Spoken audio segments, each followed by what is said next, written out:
Saudara-saudari yang terkasih, hari ini Minggu tanggal 23 Februari tahun 2014.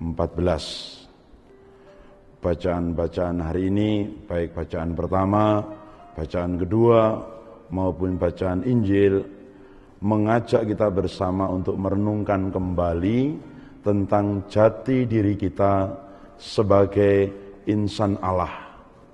Bacaan hari ini menegaskan kembali bahwa kita ini adalah kudus, kita ini adalah bait Allah. Inilah yang ditekankan oleh bacaan hari ini. Para saudara yang terkasih, kekudusan kita sebagai bait Allah seringkali dikotori oleh hal yang sangat seringkali terjadi dalam kehidupan kita, yakni hati yang terluka.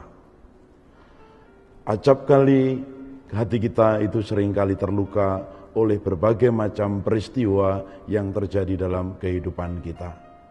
Entah itu disebabkan oleh orang lain maupun disebabkan oleh diri kita sendiri.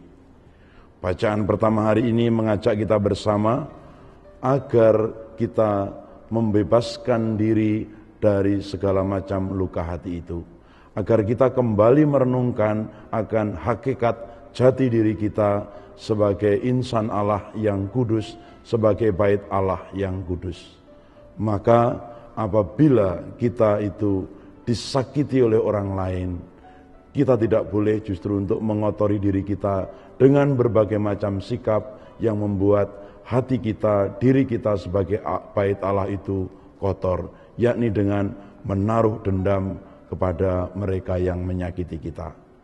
Satu hal yang diajarkan juga oleh Injil, yakni kita harus memberikan pengampunan, bahkan bukan hanya kepada sesama tetapi kepada musuh, berdoa bagi musuh.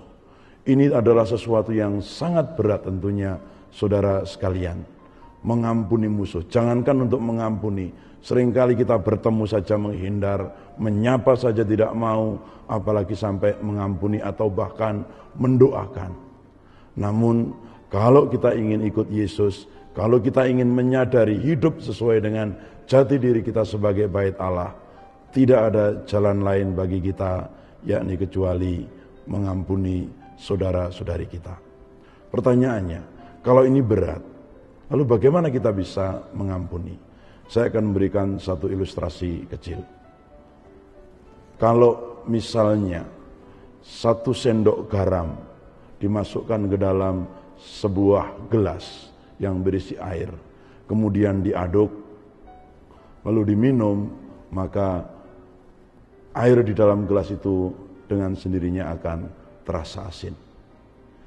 Tetapi kalau misalnya 1 sendok garam itu dimasukkan ke dalam kolam yang besar, kemudian diaduk, lalu kita diminum, saya yakin bahwa kolam itu tidak akan terpengaruh oleh garam tadi.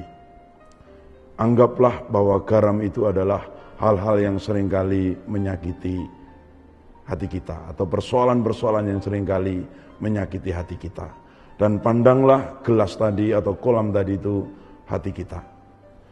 Kalau kita memiliki hati sesempit gelas, maka persoalan sedikit saja akan mudah terasa. Tetapi kalau kita memiliki hati yang seluas kolam, bahkan seluas samudera, maka kita akan bisa mengampuni. Dan kita dipanggil untuk memiliki hati yang besar, bukan menjadi orang yang kerdil hatinya. Saudara sekalian, pengampunan adalah sarana mewujudkan jati diri kita sebagai bait Allah, bait Roh Kudus. Kalau dalam diri kita itu ada Roh Kudusnya, maka pengampunan harus menjadi target kehidupan kita. Semoga hati Anda dibersihkan karena Anda punya kesediaan, kemauan untuk mengampuni orang-orang yang melukai hati saudara. Selamat menikmati, merayakan hari Minggu bersama keluarga, dan Tuhan memberkati Anda sekalian.